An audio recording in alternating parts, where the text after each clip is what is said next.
Gênesis capítulo 32. Aqui nesse capítulo, mulheres, nós vamos ver que Jacó ele vai preparar-se para o encontro com seu irmão Esaú, né?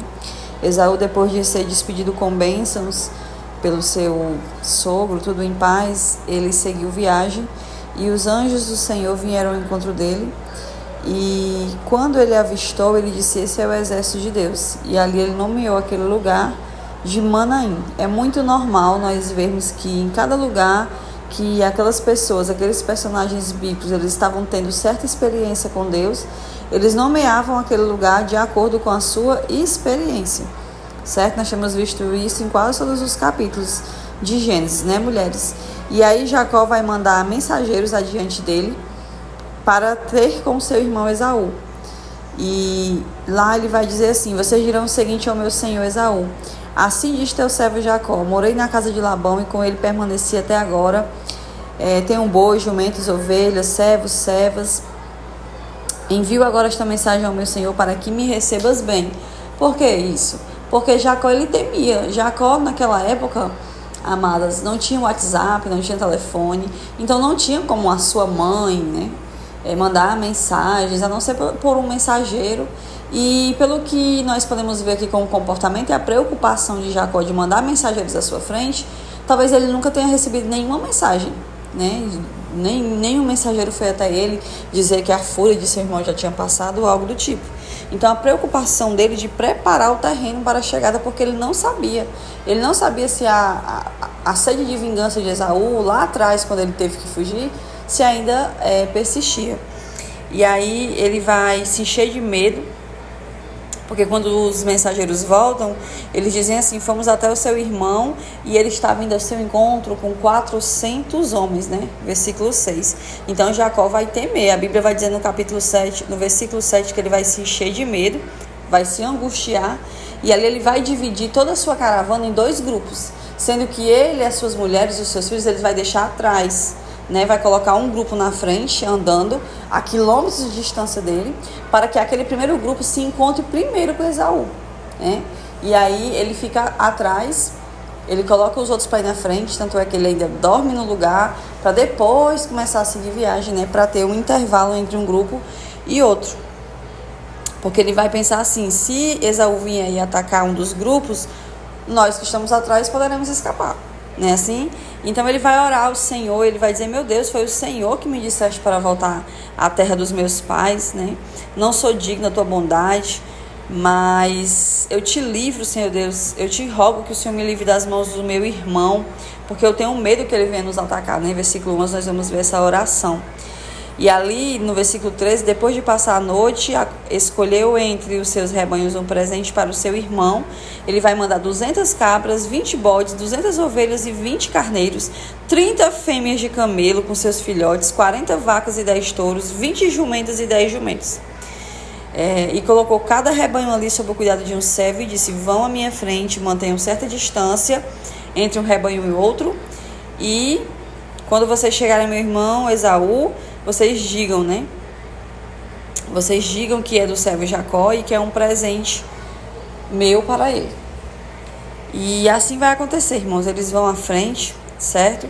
E ele vai pedir também para que acrescentem: teu servo Jacó está vindo atrás de nós. Porque pensava ele, né, que assim, o presente iria servir se Esaú, na verdade, estivesse com muita fúria, aquele rico presente, porque você pode pensar assim: nossa, que presente, eu não gostaria de ganhar esse presente, só bicho. Mas ali era muito rico aquele presente, muito valioso, muitos, só os camelos ali já era grande coisa, né? E os camelos estavam com filhotes, e fora todos os outros animais. Então assim, era um rebanho, e rebanho era riqueza, certo? Rebanho até hoje é riqueza, né? Então, amadas, ele vai dizer, ele vai pensar que esse presente pode apaziguar a fúria de Esaú, certo? E entre esse intervalo, né, de que ele manda um grupo na frente, ele fica ali apreensivo, Jacó ele vai ter um encontro com Deus. E é ali que é a sua identidade. Lembra que eu sempre falo para vocês que a identidade de Jacó era de enganador? O seu próprio nome Jacó é suplantador, enganador. Então, naquela noite, em uma noite ele vai ter uma experiência tremenda com Deus. Ele vai pegar suas mulheres, as suas 2 servas, seus 11 filhos e vai atravessar o lugar do Vale de Jaboque. E é ali no Vale de Jaboque que vai acontecer o Peniel.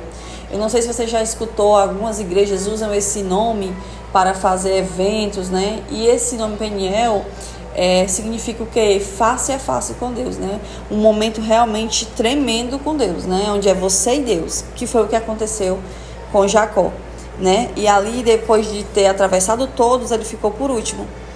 E ali Jacó ficou sozinho. Depois da travessia, todos atravessaram, ele ficou do outro lado. E ali veio um homem que se pôs a lutar com ele até o amanhecer. E ali, amadas, esse homem ele vai tocar na articulação da coxa de Jacó, quando ele já viu que não podia mais, que Jacó não ia desistir, que Jacó resistia. E ele vai tocar na coxa de forma que vai deslocar a coxa, né? Jacó ele vai sair mancando dessa luta. Mas este homem vai dizer assim: deixe-me ir, pois o dia já desponta, né? Ou seja, já está amanhecendo. Mas Jacó lhe respondeu: não te deixarei ir, a não ser que me abençoes. E o homem lhe perguntou: qual é o seu nome? Ele vai dizer Jacó, né? Quando ele pergunta isso, ele está dando a oportunidade de Jacó confessar quem ele é. Em outras palavras, Jacó está dizendo: eu sou enganador. E aí ele vai dizer assim: seu nome não será mais Jacó, mas sim Israel, porque você lutou com Deus e com homens e venceu. Então aqui fica claro que aquele homem era o próprio Deus, certo? E ali o abençoou. Ele recebeu a bênção, né? A bênção de Deus veio sobre Jacó, e ali Jacó já não era mais enganador. Ali, naquela noite de luta com Deus, Jacó ele saiu transformado. Saiu mancando, mas saiu mudado. Às vezes o Senhor toca na nossa vida, mulheres, e nós saímos, feridas, porque nós não queríamos que o Senhor tocasse em certas áreas. Mas é melhor você sair mancando e sair transformada, restaurada, do que continuar sendo a mesma mulher.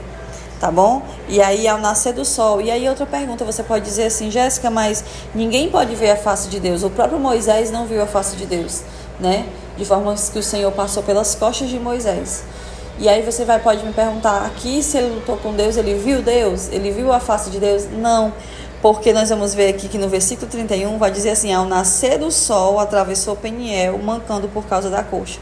Então, tudo aconteceu durante a noite. Então, pode-se acreditar que estava escuro, né? Que Jacó ele não teve bem a visão da face daquele homem que era o próprio Deus. Porque ninguém pode ver a Deus, amados. Nós, na nossa natureza física, humana, falha pecadora que nós temos, nós não podemos ver a Deus, porque Deus é tão santo. A Bíblia diz que Deus é santo, santo, santo, né? E nós não podemos vê-lo.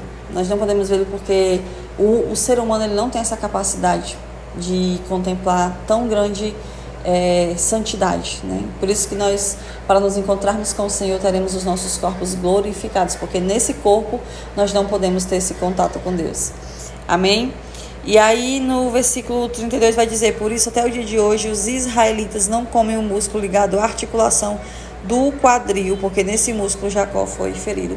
Então eu acho interessante quando a Bíblia diz assim, até hoje, né? Então se você for lá e procurar os costumes, um deles vai ser esse. Então assim, veja como a Bíblia tinha certeza do que estava escrevendo, né?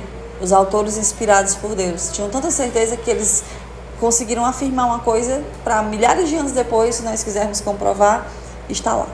Tá bom? Então é isso, mulheres. Até amanhã, se Deus quiser.